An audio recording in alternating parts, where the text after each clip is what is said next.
Good morning friends सकार गुरुत्वपूर्ण खबर आपण मान स्वागत मुझे तो फ्रेंड्स प्रत्येक दिन भली बहुत गुड़ी पछा पछा खबर सहित जहाँकि पीएम किसान कालिया योजना ठू आरंभ कर राशन कार्ड ई श्रम कार्ड बड़ बड़ घोषणा यह खबर भितर रही तेणु आपण मैंने 2 मिनिट अधिक समय दे ए वीडियो को निश्चित शेष पर्यंत देखंतु कारण आज वीडियो देखापी आपको कौन न्यूज पेपर किंबा खबर कागज देखा पड़ोनी से चलतु भाई मैंने बेसी डेरी नक भिडियो पर नजर पकईबा तेरे नजर पकईबा पूर्व जदि आम चैनल प्रथम आसी भिडियो देखुं तेरे आम चैनल को सब्सक्राइब कर पाखे घंटी चिन्ह को दबाई ऑल नोटिफिकेशन को दबाई दिंतु कारण आम जिते बेले भी भिडियो छाड़ू आपण पाखे पहुँचब सर्वप्रथम नंबर 1 मुख्यमंत्री मोहन माझी बड़ घोषणा मुख्यमंत्री मोहन माझी बड़ घोषणा केंद्र सड़क परिवहन मंत्री को भेटिबा पर बड़ सूचना देइछंती मुख्यमंत्री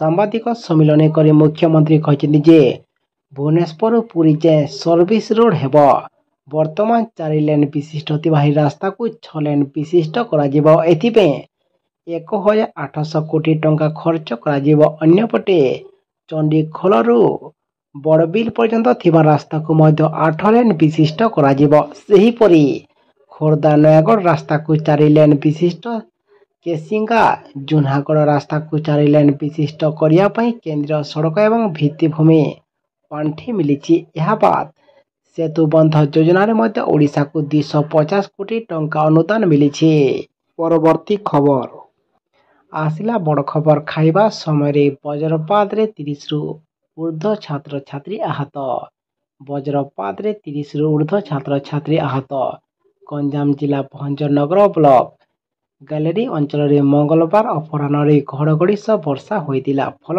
वज्रपात जोगु गैलेरी हाईस्कूल 30 रु ऊर्ध्व छात्र छात्री आहत होइचंती सेति मध्यरु 5 जन अवस्था गुरुतर थिबा जणा पड़िछि आहत मानक चिकित्सा गैलेरी मेडिकल रे चलीछि परवर्ती खबर स्वास्थ्य और जीवन बीमा उपरे लागू हेउतबा जीएसटी रो हेबा समीक्षा स्वास्थ्य एवं जीवन बीमा प्रीमियम उपरे जीएसटी प्रत्याहार करने को एक प्रस्तुति चली स्वास्थ्य एवं जीवन बीमा प्रीमियम रु जीएसटी प्रत्याहार को नहीं आलोचना करने को 9 सेप्टेम्बर 2024 रे जीएसटी परिषद एक बैठक डक अर्थमंत्री निर्मला सीतारमण अध्यक्षत जीएसटी परिषद 54तम बैठक जो स्वास्थ्य बीमा एवं जीवन बीमा उपरे जीएसटी आदाय को नहीं राज्य अर्थमंत्री आलोचना परवर्ती खबर नव दास हत्याकांडर पुनर्तदंत करिवे राज्य सरकार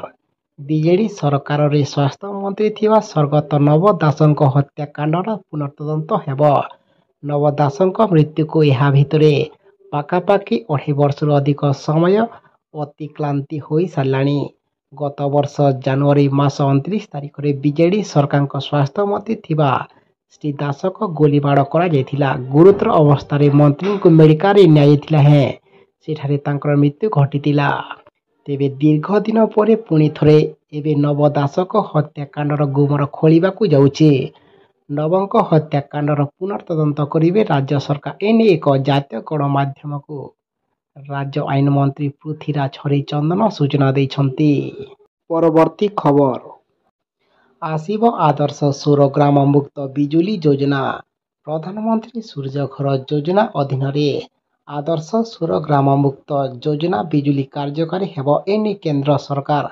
मार्गदर्शिका जारी करिसंती एथिरे प्रति जिलार बीजेडी ग्राम को किंबा विजेता ग्राम को 1 कोटी केंद्रीय अनुदान मिलिबो एथिरे प्रति जिले में गोटे आदर्श सौर ग्राम गठन उपरे गुरुत्व दियाइछे सौर शक्ति व्यवहार को प्रोत्साहित करने एवं शक्ति आत्मनिर्भरशीलता दिगरे ग्रामवासी को सशक्त करने यही कार्यक्रम मूल उद्देश्य एथिरे मोट 800 कोटी टंका व्यवहार करा जहाद्वारा मनोनीत सौर ग्राम गुड़िक 1 कोटी टंका लेखा सहायता पाइबे परवर्ती खबर 5 वर्ष पर ओडिशा रे केही रहिबेनी भूमिहीन एवं बासहीन राज्य में आगामी 5 वर्ष पर केही रहिबेनी भूमिहीन और बासहीन ग्रामांचल पट्टा नथिबा हिताधिकारी गरीबों को 4 डिसमिल लेखाएं ଜମି ପଟ୍ଟା ପ୍ରଦାନ କରାଯିବ। ସେହିପରି ସରକାରୀ ଜମିରେ ଦୀର୍ଘ ଦିନ ଧରି ରହିଥିବା ହିତାଧିକାରୀମାନଙ୍କୁ ମଧ୍ୟ 4 ଡିସିମିଲ୍ ଲେଖାଏଁ ଜମି ଦିଆଯିବ। ଏନେଇ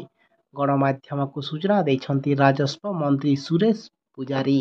ପରବର୍ତ୍ତୀ ଖବର। ବିଳମ୍ବରେ ଆସିବ ସୁଭଦ୍ରା ଏସ୍ଓପି। ସୁଭଦ୍ରା ଯୋଜନା ଏସ୍ଓପି ନେଇ ମୁହଁ ଖୋଲିଲେ ଉପମୁଖ୍ୟମନ୍ତ୍ରୀ। ସାଧାରଣ ଲୋକଙ୍କ ମତାମତ ପରେ ସୁଭଦ୍ରା ଏସ୍ଓପି ସାର୍ବଜନୀନ ହେବ।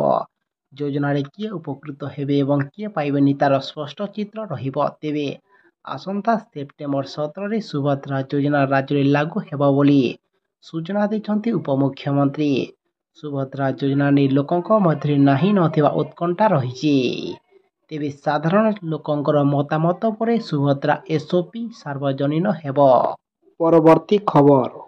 ଚାଷୀ ପଞ୍ଜୀକରଣରେ ଏସ୍ଏଚ୍ଜି ମନା। ବରଗଡ଼ ଜିଲ୍ଲାରେ 2024-25 ଖରିଫ ଧାନ ସଂଗ୍ରହ ପାଇଁ ଚାଷୀ ପଞ୍ଜୀକରଣ ପ୍ରକ୍ରିୟା ଚାଲିଛି। ହେଲେ ଜିଲ୍ଲାର ମହିଳା ସ୍ୱୟଂ ସହାୟକ ଗୋଷ୍ଠୀ ଏସ୍ଏଚ୍ଜି ଗୁଡ଼ିକୁ ଏଥିରେ ବାଦ୍ ଦିଆଯାଇଛି।